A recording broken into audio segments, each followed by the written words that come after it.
And we are recording with Mr. Basil Baz on Tuesday, April 16th, 2024 at 2:08 p.m. Eastern Time. Guys, please go in the description. Please go follow Baz. Please go to his website. And it's still a bit clunky, but the new sponsors of the show, Genesis Gold Group. Please go in the description for that, as well as Frank's Speech, Mike Lindell's company. Or actually, I have his blanket right now, the My Pillow blanket, but his video platform is now sponsoring the show, so I'm in the process of migrating everything over there. But as always, this show is only possible because of sponsors and as well as free speech. But I've had on Baz a million times before, and the reason why I'm continuing to have him on is because it's I think it was when you last came on with Miss Christy Wells, and you said, whether you are if you're not actively fighting this, then you will burn in hell. And I don't think that was directed at me, but I thought about it a lot and was like, I can always say, well, what can I do? I'm 33. I have no military background. I don't have any money. What am I? Well, I have a platform that, some people watch, not everybody, not as nearly as big as I'd like it to be, but some people watch. And if I don't do what I can with what I have, then yeah, as a self-aware, mentally capable adult, I wouldn't be helping fight this in any way I can. I have you as a contact. I have your phone number. I have a podcast. I do need to do something. And that's why I'm upping the frequency of having you on, because even if it's just the same old, updates on the true terrors of the world, I think you're right. If you're a mentally capable adult and you have more than 5 free seconds a day, you are obligated to do something to protect the least among us from the worst among us. But with that, I will shut up. Baz, please introduce yourself to the new listeners. Hey, thanks, Tommy. It's good to be back with you as always. I think most everybody that's watched us before already knows who I am, but for those who haven't, my name is Bazzel Baz. I'm a former Citadel graduate, former captain, United States Marine Corps counterterrorism, former CIA special operations, ground branch officer that switched over in 1996 from overthrowing small governments to creating a bigger humanitarian cause called the Association for the Recovery of Children, which is a 501c3 nonprofit organization of former intelligence, military, and law enforcement officers that are dedicated to the recovery of missing, exploited, and sex trafficked American children. And of course, we do this at no cost to the custodial guardians. This is an all volunteer service. Excuse me. And so far, we're blessed still to have a 100% success rate. Every kid we've gone after, we've brought home. And what else? We do it because it's the right thing to do. You know, um, uh, we we do it because if we don't, then who will? So that's who I am. Kind of in a nutshell. There's a lot of other things that I'm involved in too. We have the Highland Coffee Company that its online component will be opening up here in about 3 days, and a percentage of those sales goes to ARC for its operations as well, and that's you can find that on highlandcoffee.co. And write a few books. I had a little bit of film and television career that helped pay the mortgage. Like when I had 4 seasons on the Blacklist, co-starring there, and a few other things. But outside of that, um, I'm not a politician. Don't want to be. I am a great patriot. I love my country. And like most of us, and we've spoken about this, Tommy, we spent all of our career, most of our career at least, not wanting to come home in a body bag. But we have no problem dying on our own soil for the things we believe in here, which is Second Amendment rights, the Constitution, um, God and country, and the list goes on. So Mm, that's a pretty full description. Beautiful. Um, Concerning what you do, I think it's last time you said when all federal resources have been exhausted or I think neglected is when you guys operate. How do you just, and if any of this is getting into like OPSEC or anything that I'm not supposed to. Just tell me to shut up. But how do you determine when it's time to, I guess, literally go boots on the ground to go after child A? Yeah, we get our office is inundated with calls daily that will come through various sources. Um, Civilian populace that knows us really well, law enforcement, government. Um, since we have been around for 31 plus years, we're pretty much the oldest running child rescue organization in America. So we're pretty well known in the right circles. But once all local, state, and federal law enforcement efforts have been exhausted, or they choose not to get involved, we generally do. One of the very first questions we ask when a case comes to us is, okay, what is law enforcement doing about it? And sometimes they say, well, and detective so and so has it, or police department so and so has it, and then we'll say, well, we can't get involved. We're more than happy to follow up with you, whatever, but let us know if all of a sudden they back out of it or whatever, because we don't want to interfere with ongoing investigations. We're not trying to upstage anybody. We're just trying to save a kid's life. And at that stage, I guess the next big question we'll ask ourselves through a lot of contextual analysis is the kid even alive? And then we'll start putting some resources into it to find out, is the kid alive? Where's the last location? We start collecting intel, and then we'll develop a case from there. And hopefully, in a short amount of time, through a number of other technologies, we're able to locate the kid, and we send a strike force recovery team in to go extract the kid from the perpetrator. Um, we don't spend any time trying to capture the perpetrator. We're not trying to do that. That's not what we do. There are laws that allow us to do that, citizens arrest in certain states and things like that. But that's not our focus. Focus is on just getting the kid out of the kind of the off the X, so to speak. And then that's how we do it every single day. Good Lord. How do you, I guess this is for my own curiosities, like, how do you go about it? Like, how does it even begin? And again, if that somehow is inhibiting or damaging your ability to do it, tell me to shut up. But how do you even go about finding, you know, the kid of interest? How does it even start? We use a lot of social media to gain intel. A lot of times it comes from an interview with the parents or non-custodial parental guardians. Whatever it is, we collect all that intel and we try to map out um, a route, so to speak, on where we need to go to take, or what are the next steps to get us closer and closer and closer. Um, because we have good relationships with a number of other NGOs, non-government organizations across America, and that every day is building more and more. We can reach out to them and say, what does this look like in your area? For example, we have some really good strategic partnerships in Las Vegas, and we actually do all over, both civilian and law enforcement.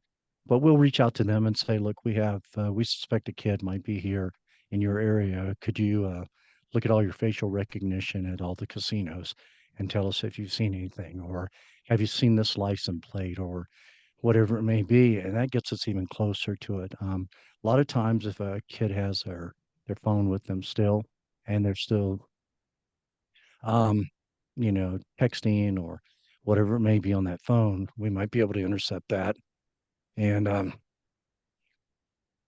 figure out their location and what it may be. Generally speaking, when a kid is abducted or kidnapped, what happens is a lot of their resources are taken away from them, their phone and stuff like that. So you can be pretty much walking in the dark for a long time until something surfaces.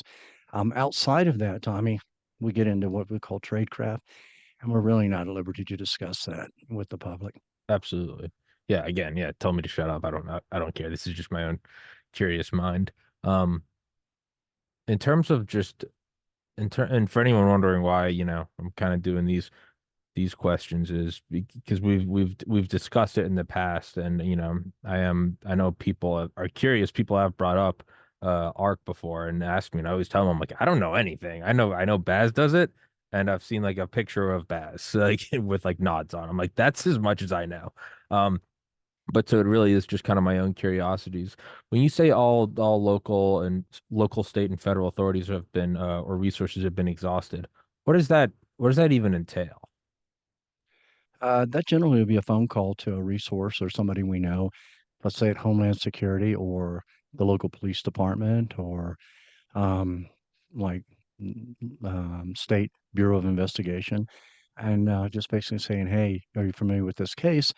Are you guys doing anything with it?" And if they say, "Yeah, we are, we're on it," then we back off and we just basically say, "If you need our help, give us a call." Most of the time, uh, they also are so inundated with so many missing, exploited, and sex trafficked American children cases that they'll be really upfront and say, no, we don't know about that one. It's a new one. It hasn't come across our desk yet, or whatever it may be. And out of courtesy, we'll say, well, we've got it. We're going to run with it. And can we give you a call if we get any leads on this, if you're interested? Um, quite frankly, most of them are like, look, we've got a boatload here, please continue on. We've built a good reputation in the United States over the last 33 years. We haven't abused our privileges and broken laws. And most of the time, we are an asset to our law enforcement partners, particularly those that don't have any corruption within their own ranks. And so we work really well with them. We probably uh, have more cases that we've sewn up, so to speak, and turned the credit over to law enforcement than the ones we haven't. We're not out. We try to stay under the radar as much as possible. We don't really need the glory, so to speak. If they want it and they need it, then fine, that's great. If it helps them do their duty better or it incentivizes them to stay in the fight, then that's great. We found over the years that on average, just from my experience, that most departments around the United States, local and sometimes state agencies, law enforcement agencies have one or two people for their whole human trafficking department. That's it. And sometimes you've got people at local that have no uh, anti anti-trafficking training at all, but it's a position that they just take, and that's just the reality of it. They don't have a budget. They get 2 hours of training online, and we see that. We know that for a fact because we have a lot of law enforcement officers that come to our 6-day training course, and the wow factor is just off the charts. We had a great meeting with a sheriff and a local police department in another state, and the one police department chief said, "Wow, what you guys teach in 6 days is what took me 21 years to learn." So we have a way of speeding up that process for them. But again, a lot of them don't have the budget, and in all fairness to our law enforcement partners, they're inundated with so many other crimes, whether it's theft or homicide or whatever it may be. So their plates are pretty full. So for them to dedicate 15 people to human trafficking, um, that's a stretch, in my opinion, to be honest with you. And I think if you look at what's happening on the border, the open border situation, and the amount of criminals that have entered in the United States now, I think that departments are going to get overwhelmed. I think they're going to get swamped. They're not going to be able to handle it all. So trafficking of children is probably going to take a back seat like it has for the last 40 years. And it's going to be more important for NGOs to build good community policing programs with their departments. And it'll be wise for those departments to find NGOs that really are good at what they do to help them at least with this crime or, this issue. It's kind of like a neighborhood watch program. When the police are really smart, they go, hey, you know what, we're your friends. We're here to serve you. We want to protect our neighborhood. So if you see any of this, make sure you give us a call. And if you go to places like Polk County and you got people like Grady Judd, who probably would, and I'm not putting words in Grady's mouth, but he's a phenomenal individual, particularly when it comes to trafficking. And I remember when we were having all the the rioting with BLM and Antifa, and there was this issue about people breaking into people's homes and their cars. I don't want to misquote him, but I think he said, "Look, here's the way I feel about it. If you're in Florida and you got a gun and someone breaks into your house, I expect you to shoot them." So, Hell yeah. yeah, particularly if they're going to threaten you, So, um, I admire that because the Constitution, I mean, it's we the people, and we have been smothered, and our rights have been taken away, so to speak, or we believe they've been taken away, and that's not true. And when the community gets involved, then in the case of anti-child trafficking, then you get good results. You get good results. But it goes back to people caring enough about this issue. And it could be this issue, it could be people stealing people's cars, breaking into people's houses, whatever it may be. They're all crimes. But when the community steps up to the plate and says, no more, no more, then what happens is bad guys go someplace else. So you just have to ask yourself in your town, your city, what do you want to happen in your life? You want to take charge of your life. You want to take charge of your own security. You want to do what most Americans have learned to do since the American Revolution. That is like, don't steal from me. Don't kill my livestock. Don't kill my family. Or, we're going to come after you kind of thing. You have to decide. I think sometimes in the United States, I think this is changing, but we have seen more sheep than we have shepherds in our country in a long time. So we'll see what happens. What's the how far can you push people before they say, okay, we're fighting back? I know what my rights are, whatever it may be.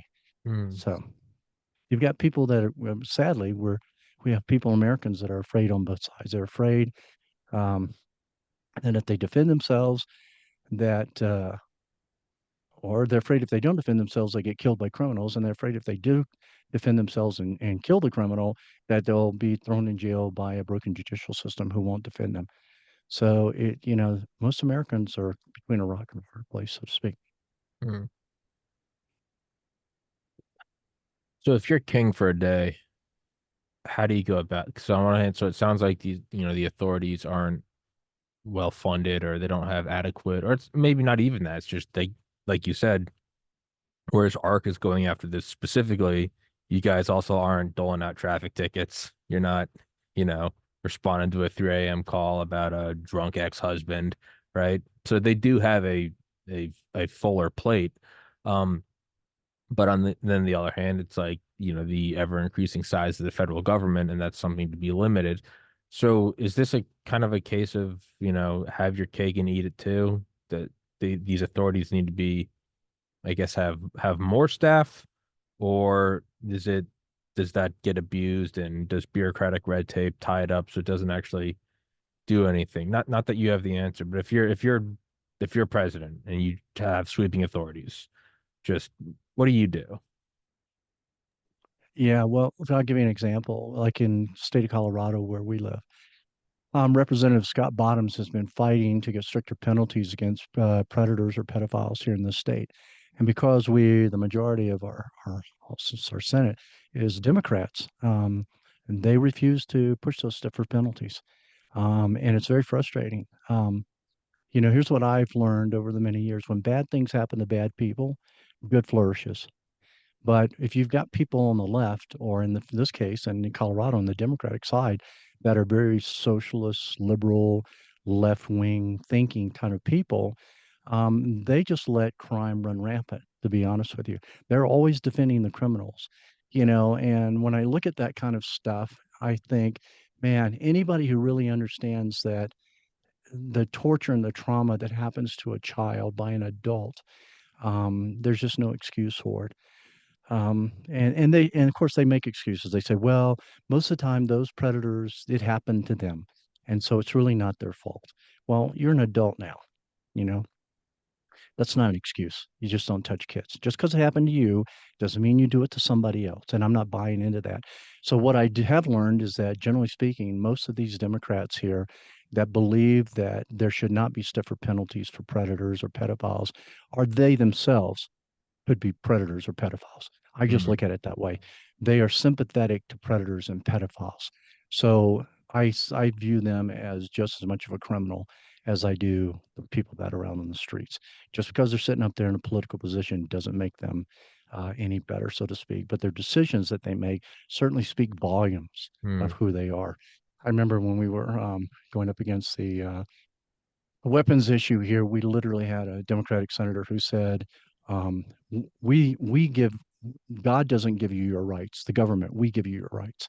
And I thought the whole audience was gonna just go up there and strangle her, to be honest with you. But that's the type of mentality. It's that socialist, communist type of mentality that we've seen, that woke liberal left mentality that allows our cities to be burned, that allows criminals to run free because the penalties are not stiff enough. So if I were president for a day, if I were president for a day, I'd probably go see Trump and ask him what he would do. Probably, you know, All right. I would For hope four he for would be four president for the. for 4 years then. For 4 years. I would take General Mike Flynn and I would make him Secretary of Accountability. That's what I would do. I would create a new department and I would clean up all the corruption and hold people accountable for the bad decisions they'd make. And I'd make sure people understood that if they didn't do the right thing, there was a penalty to be paid for that. That's the first thing I do, you know. Hmm. So, and I would get back to making America great again. I don't know why people think that's such a bad thing. What's wrong with making America great again? What, just because Trump like coined the term or something? It could be at anybody, but there's nothing wrong with making America great again. So, I would be a president that would be understandable. I mean, would be sympathetic to a lot of things, of course, but I would hold the line when it comes to the moral right and wrong, to be honest with you. And I think I would seek my authorization from God and not Congress, to be honest with you. I Hmm. would always try to lead the country as our founding fathers led the country, to be honest with that. Um, and of course, as president for a day, you got one day, make sure you surround yourself with all the right people. Hmm. You got to make a lot of decisions in that one day, Yeah. So, Yeah. and then finally, with all of that, I would make one change in the federal law that basically said, you molested a child, any American child, you will get the death penalty. Yeah. That's it, hands down. That would Yeah. be the one law that I would make sure that I passed on that one day. Hmm. And it's so is there have you ever, and I don't know if you could answer this, have you ever come up against what parades as an exhausted resource or depleted authority? Have you ever suspected that they're complicit?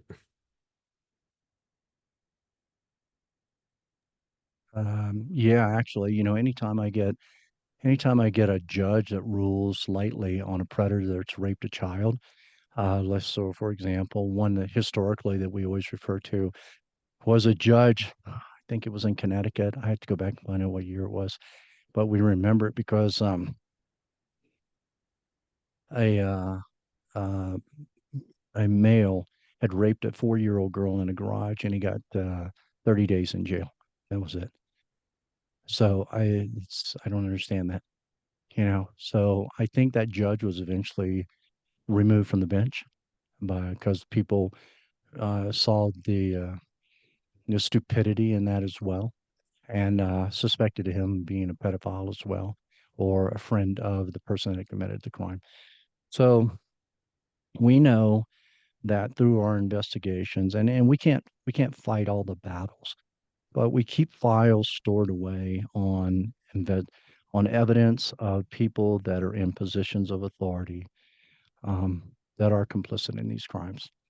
We can go behind the veil and we can see who's looking at child pornography. We can go behind the veil and see who's doing deals with the cartel.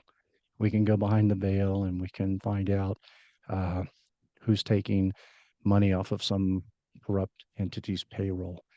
We can do all that, but we can't fight that battle, and nor would we choose to right now because the Department of Justice is within itself is so corrupt. And I only know that because we have friends that still work in Washington, and we seek their wisdom many, many times on cases, and they will be the first ones to tell us, don't bring it here, you know. Um, it's a really blessing to have people that have stayed the course in organizations and three-letter agencies that are just falling apart, that have become politicized. And these people stay there because, many reasons. They have kids that are still in college and they need a paycheck. They're people that want to fight the good fight, but still believe that good can overcome evil. They're people that are believe that if they just wait it out long enough, the organization or the agency will change back to the way it used to be, for whatever reason. But these are people we can go to and actually find out the ground truth, what's happening and what's going on, and whether we should take a case to this organization or another organization, or just let it sit on the back burner for years to come until we find an opening to take it to someone. I have a case now, excuse me, that involves some high-ranking political figures in Washington, as many other NGOs do, as does the FBI, as does a lot of people. But as we know, many of those political figures have immunity for all kinds of things. It's crazy. Um, will anything ever happen to them? I don't know the answer to that. It does it involve children? Yeah, absolutely. It does. The rape, the sale of children and adults and various other crimes as well. Um, so we just stay in our lane, which is just doing what God called us to do, which is go rescue the kids that we can go rescue. Um, and then hopefully somewhere down the line, when good things start happening, like maybe President Trump, maybe he gets back in, and maybe his circle of influencers get back in, and we can clean house a little bit, drain the swamp a little bit more, maybe, and bring good to the yard and start changing things again. That would be great. But until that time comes, we have to pick and choose our battles. And for us, it's strictly that one thing that I said, let's go find kids. So whether good we have good leadership or bad leadership, we're just going to keep saving children. You've heard me say this before. Um, Saving one child may not change the world, but for that one child, their entire world changes. So that's where our heart is actually. Mm. Is there, and again, you don't have to answer it. Is there not just individuals? Is there ever any suspicion that an entire agency or a cartel within an agency is directly involved with or profiting from the child trafficking black market, and they don't want you to look. I get the whole, hey, don't bring it here, they're corrupt, or it's just it's inefficient government. I get all those arguments, like, hey, don't waste your time here. Is there are there darker aspects of, like, don't bring it here, like they're doing it. They're coordinating it. They're, working with these are demons from hell. And again, you don't have to answer that. Yeah, there are a number of globalists around the world, a number of people that have aligned themselves, and they're very powerful people. They believe they're untouchable. And to some degree, as we watch over time, they seem to be. They commit crimes and stuff, and nothing ever happens to them. Um, that's because the American people put their faith in a system, a judicial system, instead of their faith in God, and instead of their faith in the Constitution, instead of their faith in themselves as the people. And they forget that those people serve us. We don't serve them. But if you forget that, then you become a slave overnight. You don't even realize it. So you've got to kind of take your power back, so to speak. So there are, when we talk about the cartel is global. And in the United States, they have gained a bigger foothold here. They have legitimized themselves to some degree by becoming business entities, a great way of laundering your money through third-party cutouts, whatever it may be, and um, and they are in business with a lot of people who make decisions for the country. I have pictures of members, in Washington, standing right next to cartel members, and it makes you wonder, it's like, why are they even there? Well, it's because there's an alliance. It's because that politician can't not take the picture with that cartel member because that cartel member probably owns that politician. So whether it's the cartel, whether it's and I tread lightly on this one because I don't think every organization in itself is full of bad people. But whether it's like financial institutes like BlackRock or Vanguard, who are the major shareholders, and as our intel showed, on some of the airlines that were bringing illegal immigrant children in, unbeknownst to the American public, um, whether it's them or whether it's uh, ICE telling me that the Biden administration is responsible for the transport of children all over America, whether it's MVM losing 9,000, transporting 9,000 kids around America to so-called sponsors that aren't family members, or whether it's the 86,000 plus illegal immigrant children that the government brought in that are now missing and they can't account for, whatever it is. Um, Generally, from my experience, this is not this is not stupidity. This is by design. So, for example, Tommy, I know that when I speak to a lot of Americans, they look at the Democratic Party and they go, "These people are just stupid. They're They're just not. stupid." They are They're not not. stupid. They know exactly what they're doing. They know exactly what they're doing. And it may be stupid to us because it's a stupid decision as far as we're concerned, but they know exactly what they're doing. So, it's kind of back to wake up and smell the coffee. If it looks like a duck and quacks like a duck, it's probably a duck. So when we talk about the Democratic Party now becoming the Socialist Democratic Party, pay attention to that.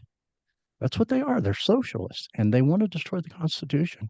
They want this to become a socialist country, which is just another word for globalization. That's all it is. They want to own America through their gang of bad actors, so to speak.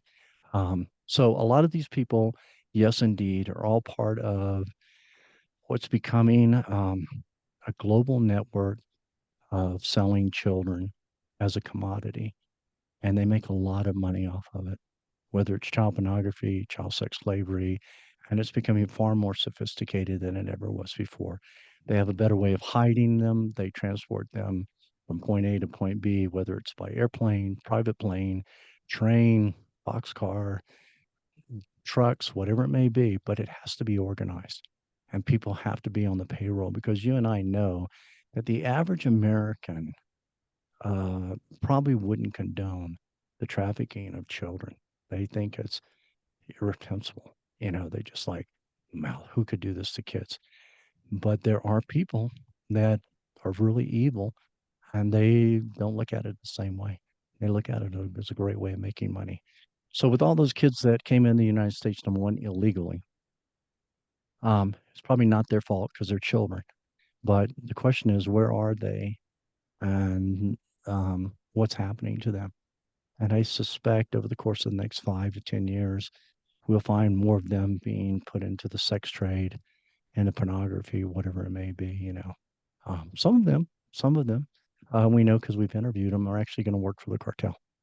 You get you get a 17-year-old boy that comes across the border. He gets put into an after a facility, and then he ages out at 18. What's he going to do for a living? He doesn't have an education. So he's going to work for the cartel. He's going to be their mules. He's going to be their next spy inside, whether it's for child pornography. He's going to do what they tell him to do. Either A, because they get him across and he owes them money, or most of the time because he threatens their family. And their family may be back in Guatemala, Honduras, could be Africa, could be some other place like that. So we know this happens because we've had multiple interviews with illegal immigrants that have come across. Um, so When talking to the average person about this, do you just go straight for the truth, or do you have, because I've talked to you enough times now, and I've done enough shows where I've not gotten used to, but at least the shock and awe of it is, it's years gone now. It's like, yeah, the agencies are involved, like bad things are happening.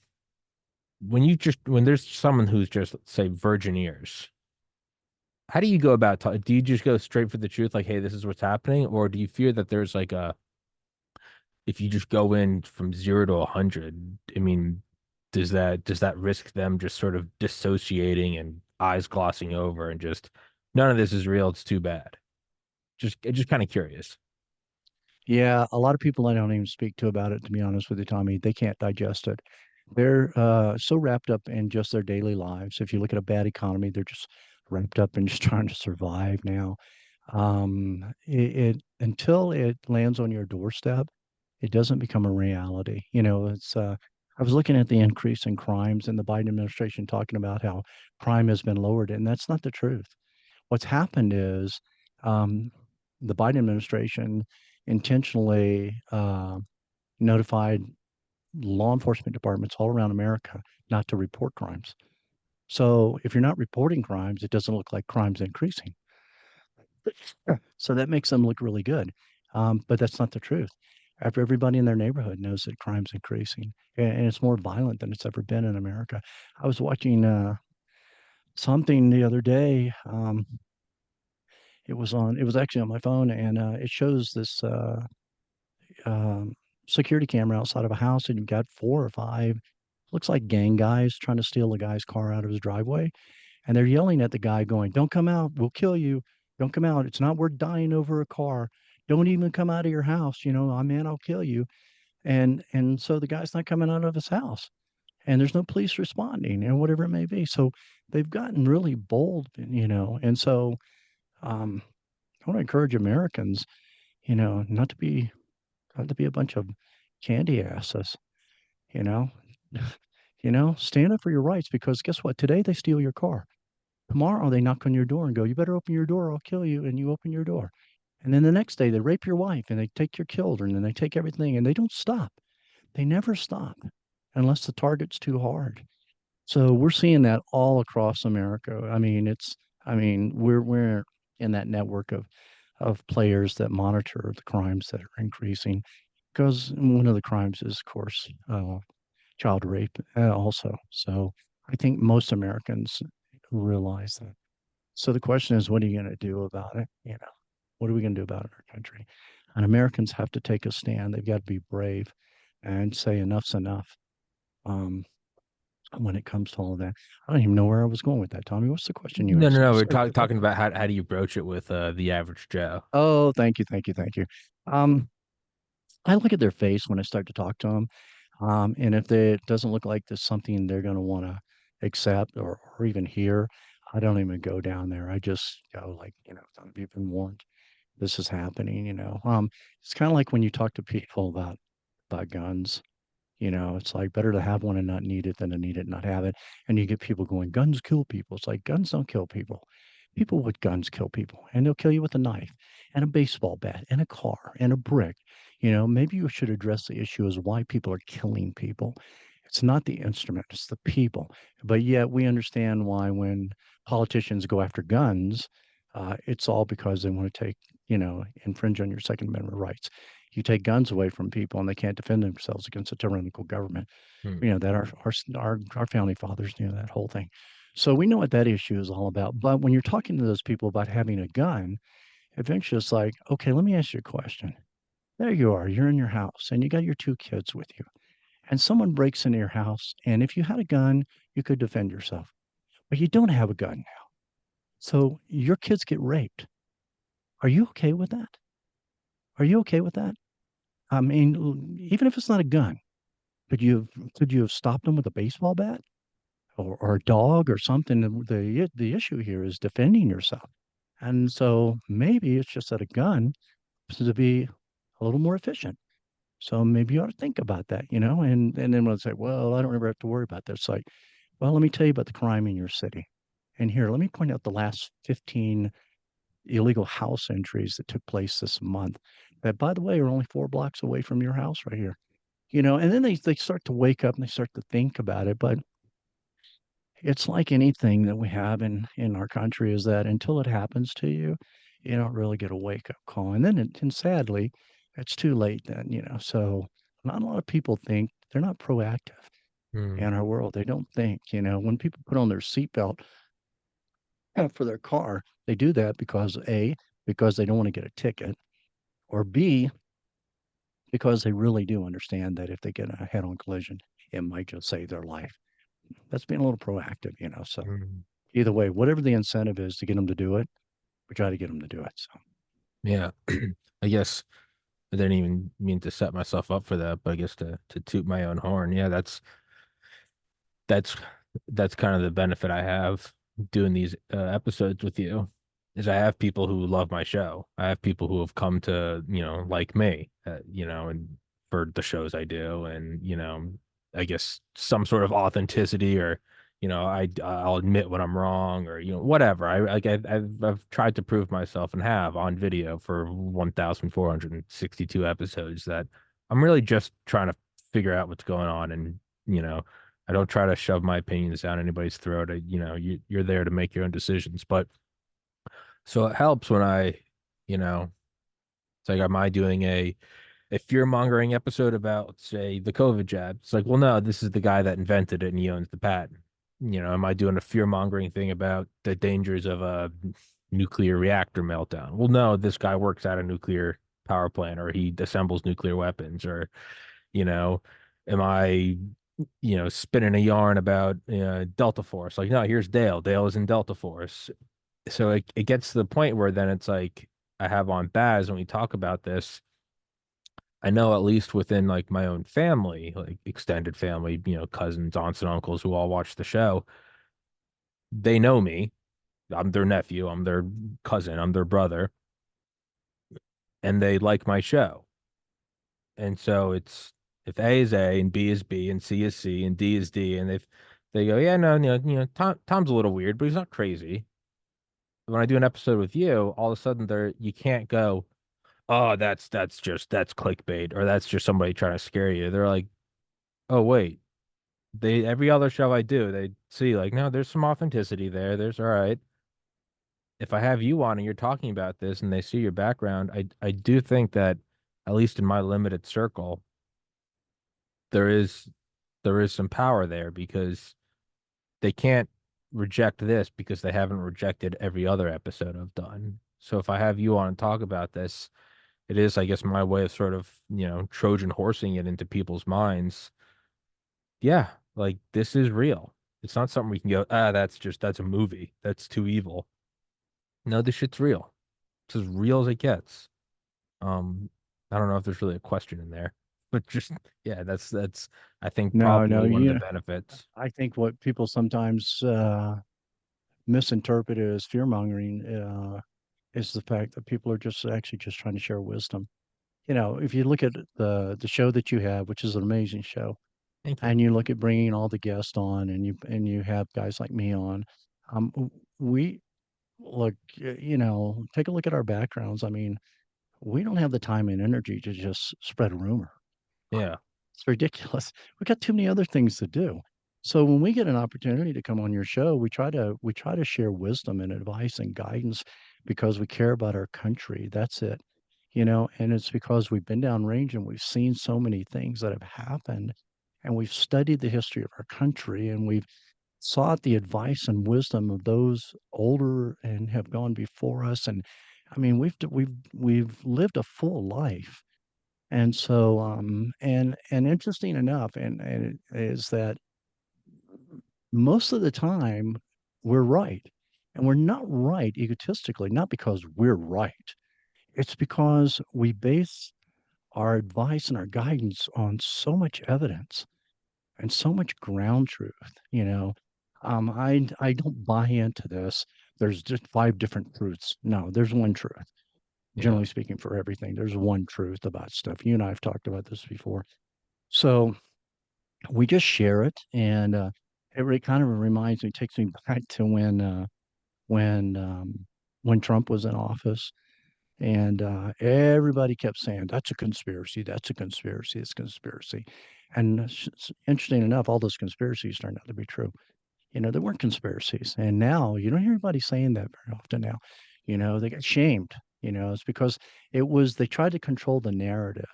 You know, it goes back to that whole thing about racism now. Everything's racism. What's racism? Seriously.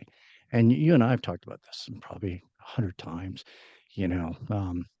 It's just that the attack from whoever, liberals, the left, whatever it may be, is always to try to control the narrative and get people to follow and believe it without people questioning and thinking, well, wait a minute, what's that based on? Mm. Really? And I think that when you have people on your show, you go in depth as to why they believe what they believe. What are the facts behind it? Where did they learn this from? Um, you know, which is a big difference. I think that's why a lot of us enjoy being a part of your show and stuff like that. Um, and you are definitely your show is definitely a voice for America because the people you bring on here are people that love the country. They love America. So whether people and I've learned this over man a few years now. Um, People are going to believe what they want to believe. You can put a plate full of truth in front of them, and you can try to save them, and you can throw them every life jacket in the world, and give them all the guidance and the wisdom in the world, and they may not choose to take it for whatever reason. You know, they're scared. They're just are in the habit of disputing everything. It's the way they grew up. But we who give wisdom, I think the most hurtful thing for us is that when we see all of those people drowning, so to speak, um, we go, "Wow, we, could you just have listened? Why didn't you take my advice?" And we see that a lot. We see that a lot. You know, Huh. You're seeing it now happen. And I'll segue a little bit with the whole transgender thing. Mm-hmm. You know, you're seeing kids now that are regretting what they've done to their bodies, and when the media won't cover it, but every now and then you get them when they speak out, and they go, "Man, what did I do to myself?" You know, why did my parents let me do this? They're looking for somebody to blame, whether it's their parents or themselves, but they regret that road they're going down. It's the same thing with a drug addict. You know, anything that happens that's bad, that's not normal, they like, man, how did I become a heroin addict? Man, somebody, if I had just listened, you know, or it's the guy that sadly has cancer and you have an answer of helping him get rid of his cancer and he doesn't listen. He chooses to go a different way. And later he says, man, I'm dying. I regret. Why didn't I listen to you? I see now that it works.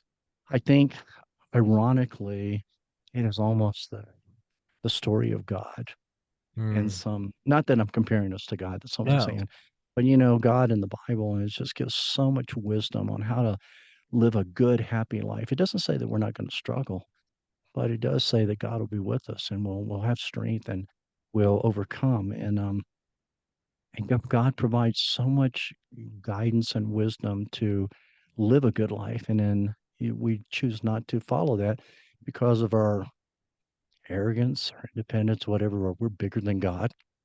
And at the end of our days, we sometimes turn around and regret it and go, wow, I guess there is something about loving people or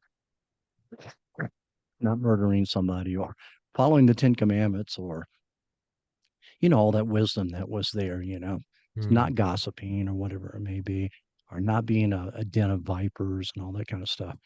And, but sometimes, you know, we all travel a different path, a different journey, and going full circle. That's what saddens us, I think, because, you know, in my circle of friends, mostly they're war fighters and spend a lot of time downrange and they come home and they do have a lot of wisdom and they feel the same way when they try to say, hey, maybe you should try this path instead of that path, and someone doesn't take their advice and they end up in a horrible situation.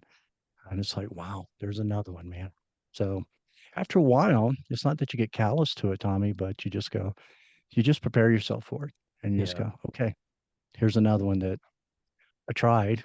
You know, this is the best we can do. I gave them advice. And they didn't want to take it. And there you go. There's another one. Yeah. What you're saying in terms of kind of the, a metaphor of God is I'm reading a book right now. One of my favorite authors, Annie Jacobson, her most recent book, Nuclear War: A Scenario. And it's just kind of it's a whole book that takes place over the course of like 60 minutes. And it's just like what a nuclear strike would look like, retaliation, blah blah blah. And something I haven't read about before, but I'm at the point right now where it's talking about like the fallout in the immediate vicinity of like a 300 kiloton nuke. And I was just thinking like, so it's like the sky's black, the thermal radiation, everything's combusting. You have sort of the instantaneous radiation poisoning at ground zero. People are just throwing up bile and blood and, bleeding through their skin, and the sky's turning black. And when that happens, that will be the end of the world. It will destroy all modern infrastructure and medicine and probably information. And we will go back 10,000 years. But I was just thinking like, if something like that happened, yeah, the only story that would remain, if any human remained, would be like it was Armageddon, and the natural conclusion would be like, well, what was happening? And be like, we drifted from God. And you start to look back and you go, it's easy to like, I have some that went to Catholic school for 12 years. It's easy to look at like Old Testament stuff and be like, that was a metaphor. But you start to look at it and you're like, what would survive? Like what survived the KT impact? The dinosaur bones. Like what survived the Egyptians? Like rocks. Nothing else. Maybe a tomb of a pharaoh. Not the average Joe. Like what would survive? Would this brick building I'm in survive? No. Would any of the electronic equipment I use survive? No, this would all be destroyed in a year. What would survive 10,000 years? Probably a story of the sky turning black and people vomiting black fluid. And yeah, I mean, you would go that, yeah, that's God. That's a modern take on. You go, That's God. Oh, it's a nuclear weapon. Call it whatever you want, man. Like, that is an apocalyptic story.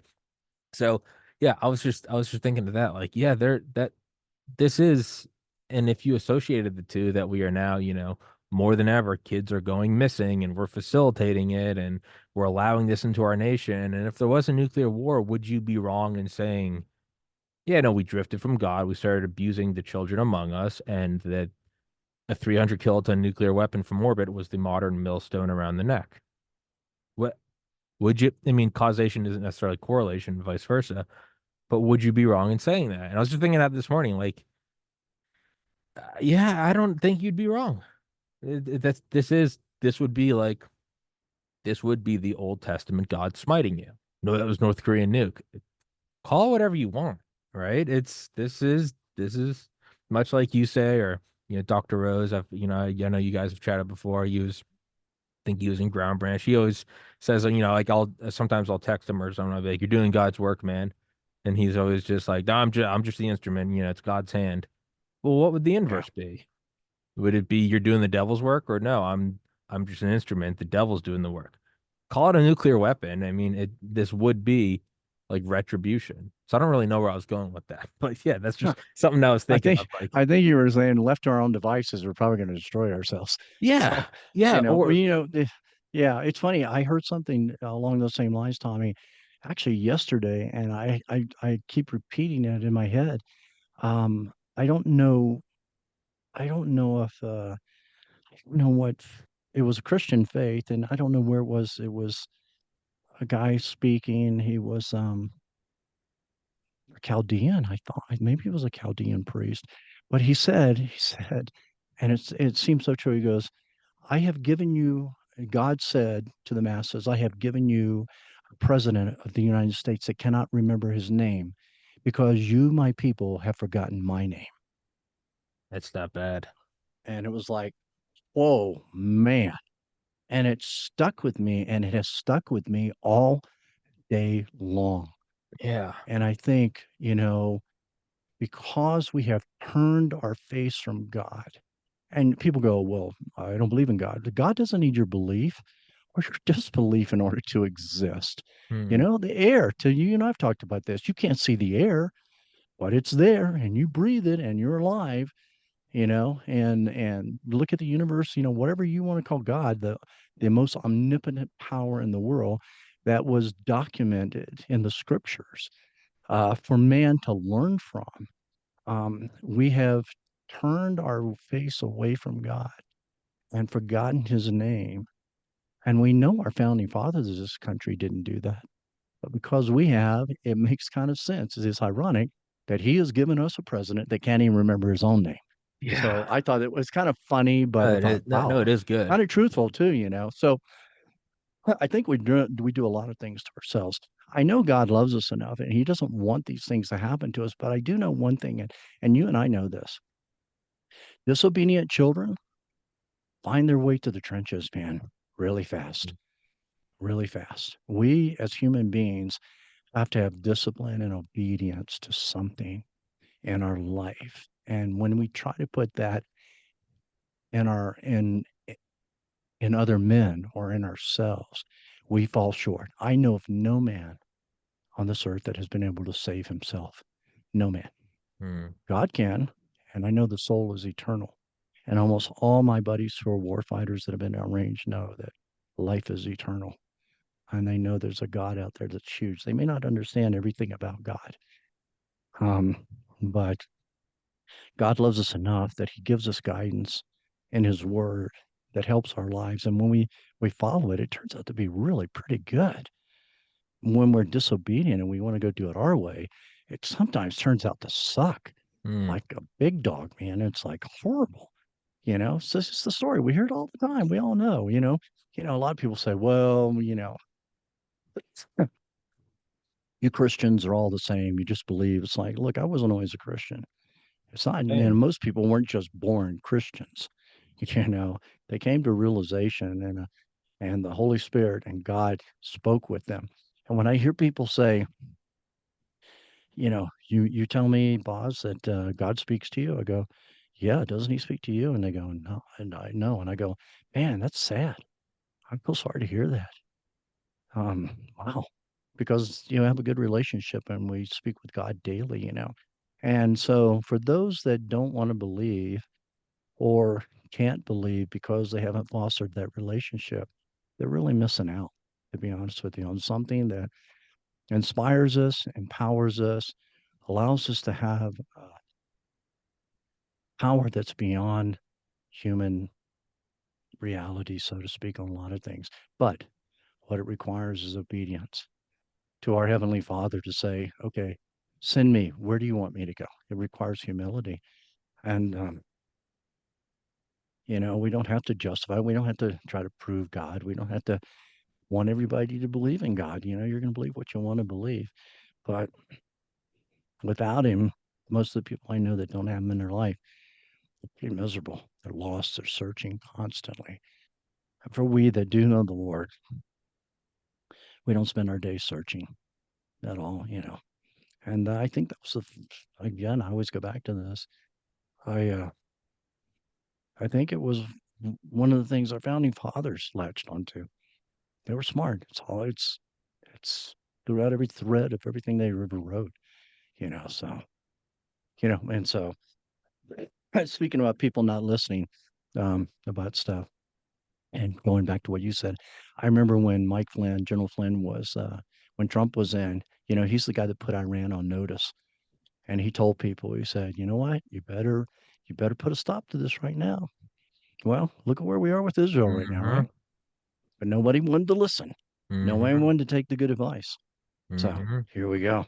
And it will keep going. And I want to, we'll wrap it up with this is kind of the modern take on God again, the ICBM being devil, whatever. Is there's this concept in AI, and I believe it's called ROCO, ROKO. ROCO is basilisk, might be Rocco. And it's an idea that one day a hyper intelligent AI will come to power and it will inherently be evil. And it will have access to everything that's ever been on the internet. And it will be beyond intelligent, whatever. It will be able to look back, let's say it comes online in 2050, it'll be able to look back perfectly to 30 years prior to, let's say, 2024, and it will be able to see your entire activity online, including the first time you became aware of Roko's basilisk. And before you're aware, you're in the clear. You didn't know. But once you become aware of the basilisk and that one day it will come to power, upon hearing it, if you don't do everything in your power to facilitate its rising, it will mark you as an enemy to be exterminated. So for everyone that I just told about it, in this theory, you now have to do everything you can to facilitate this AI demon, or it will look back in 30 years and kill you. And just think about child sex trafficking. And instead of it being a demon, it being God. If you didn't know about it, that's fine. You didn't know about it. You don't know what you don't know. But now you're aware of it. What did you do?